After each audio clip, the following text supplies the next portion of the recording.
I mean, the lead up to this one, it just is really one of the better pro stock finals it is the hairiest one I could even ever recall.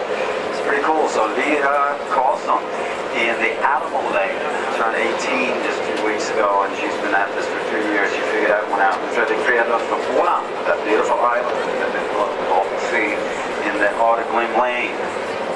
And they've been sort of catching up to each other here now.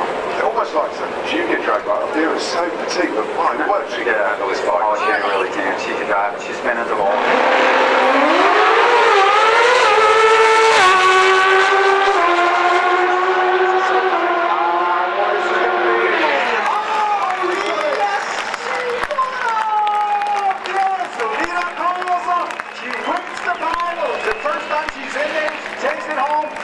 She cleans the doors with a 6.998.